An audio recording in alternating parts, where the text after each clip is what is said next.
First this evening, 2 fires at the same vacant home in the Meadowbrook area of Kanawha County are highlighting the strain put on volunteer fire departments when they're responding to these types of calls. It's not yet clear what started either fire this morning or Monday night, but it did take crews over an hour to put each one out. News Channel 3's Kimberly Donahue is live at the Pinch Volunteer Fire. And Kim, firefighters are telling you about the stress on resources these calls cause them. Good afternoon, Sarah. Firefighters here say whenever they are signaled to any type of fire, it's an all-hands-on-deck effort. And depending on the circumstances, they could be leaving certain areas of their coverage zone unattended for hours. As fire crews fought through the smoke and flames at this vacant house on Meadowbrook Drive Wednesday morning, some firefighters felt some familiarity. Crews from Malden Volunteer Fire, the 130th Air Guard, and Pinch Volunteer Fire responded to a fire at the same house Monday night, each fire taking substantial time and resources to put out. Pinch Volunteer firefighter Justin Withrow says it's a common theme in vacant house fires.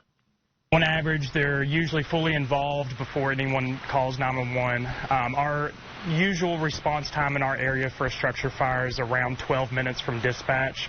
So if you think about the time lapse that, there's a lot that can happen in those 12 minutes after the fire is usually already at 100%. And once at a fire, Withrow says aside from protecting other people in occupied homes, crews worry about people in other parts of a coverage zone left unattended.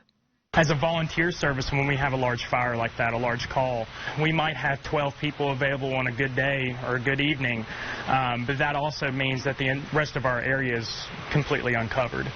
We have Clendenin that helps us out a lot. We have Frame that helps us out, Malden, Sissonville, but at the same time, if they get called into our area for a call, they're leaving their own area vulnerable. But even if you find yourself regularly calling in about incidents in your neighborhood, Withrow urges you not to give up on emergency services. I know that we get very desensitized to things that we have to commonly deal with.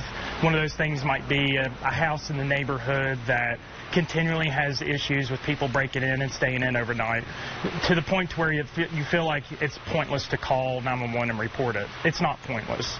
It is all taken into account, and it does have an effect. No one was hurt in either of the fires at the home. Sarah? All right, Kimberly, thank you. We reached out to the fire marshal's office to see if they're investigating the cause of either of these fires, but they directed us to the governor's office. They are checking for answers. But this is also coming ahead of next month's Fire Prevention Month.